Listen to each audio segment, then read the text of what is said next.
I think if you took the fathers out of in context, you would see the point.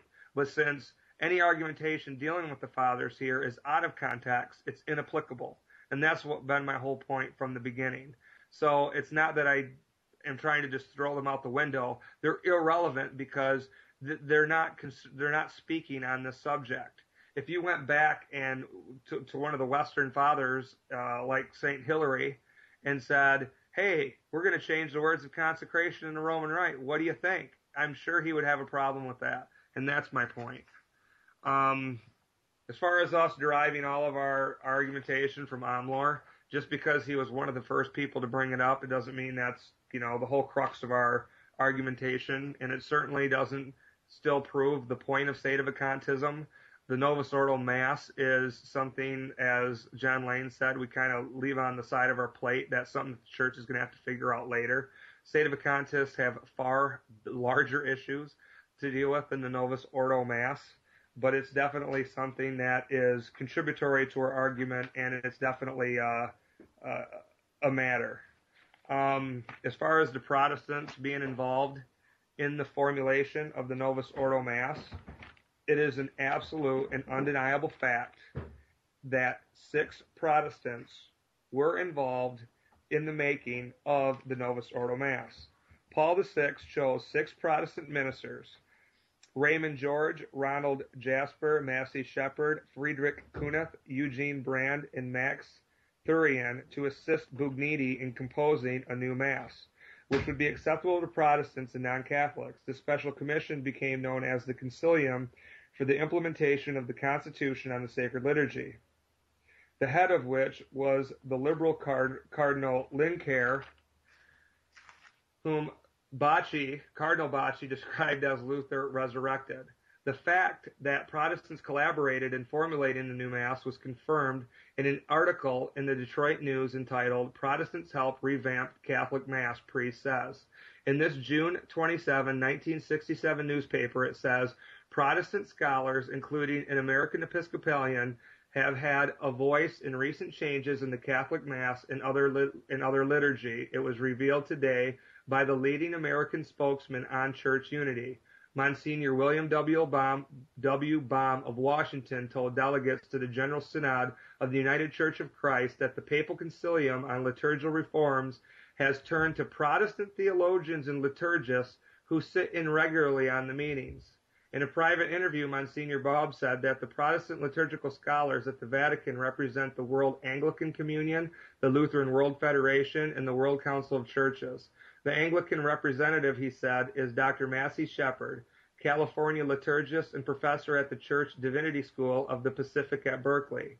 "I think this development is highly significant but is being overlooked," said Monsignor Baum, and is being overlooked by our opponent, who refuses to admit this. "They were not simply there as observers, but as consultants as well, and they participate fully in the discussions on Catholic liturgical renewal. It wouldn't mean much if they had just listened, but they contribute." Detroit Free Press, June 27, 1967. The fact that 6 non-Catholic ministers were allowed to create a new Mass for the Catholic Church is so absurd that if it weren't for the evidence just cited, it would almost be unbelievable.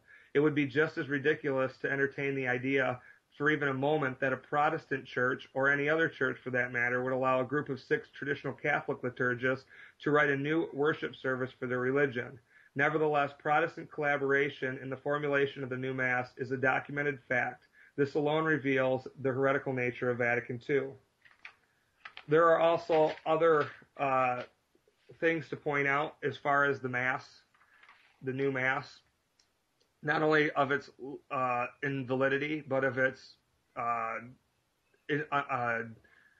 revolutionary aspect. If you took any saint during the time of the Reformation and fast forwarded him into time and showed him the Novus Ordo Mass, he would say that this is a Protestant service.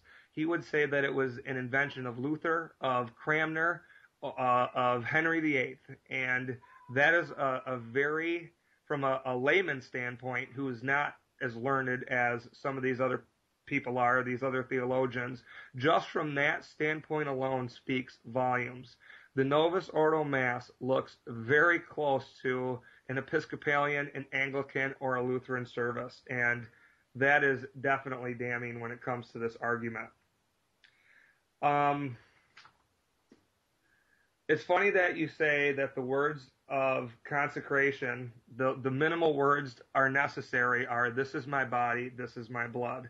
That's funny you say that because not even the men you consider Pope believe that.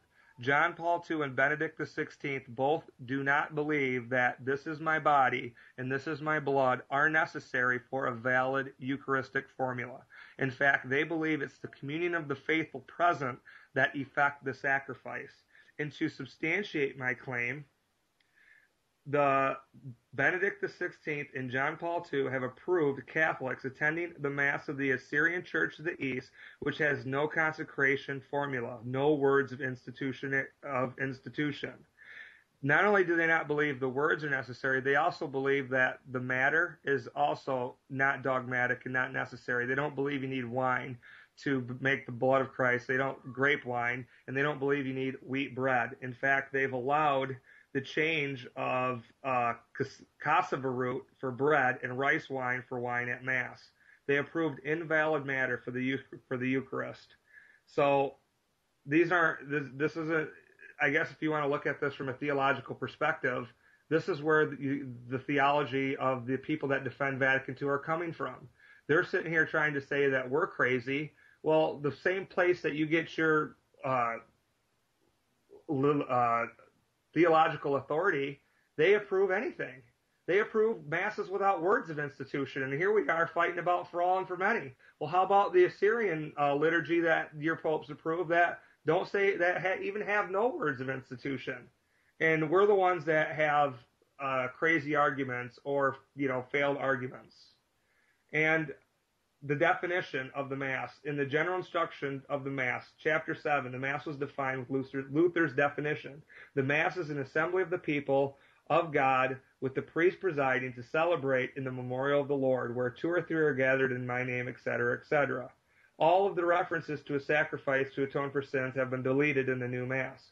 Paul VI decreed in Latin that the words pro multis, while he approved the various vernacular translations with for all, Jesus said in Aramaic for many, and the Latin Rite and Eastern rites of the Church for nearly 2,000 years, all have said for many. So while you're sitting here looking at us like we're crazy, we're looking at this from an overall standpoint. The Latin, same thing. Latin is a dead language. They're no longer spoken. Therefore, no innovations would be allowed. It would be a uniform liturgy that is truly universal. And it wouldn't be in the vernacular that has everybody saying their own Mass, doing their own innovations. That's where a lot of these liturgical abuses stem from. And the Council of Trent, in its canon on the Mass, said, if anyone says that the Mass should be said in the vernacular, let him be anathema. So the new Mass violates the Council of Trent. It also violates the Council of Trent. That was Denzinger 946. It violates the teaching anathema of Trent and Denzinger 943 on the solemnity of the canon being said in a low tone. When the new Mass is said, when they go through the words of, quote, consecration, it's said as a narrative, like they're telling a story. It's not said as a definitive of the priest consecrating in a sacrificial aspect. He's telling a story and holding up bread. It violates the teaching and anathemas on Trent and Denzinger 942 that it's a perfect and fitting and no further need of abrogation. By them changing the Mass, they disagree with Trent, saying it was in need of innovation or abrogation. Let me see here. I think it violates the papal bull, quo primum, on the production of any alteration in the Roman Rite.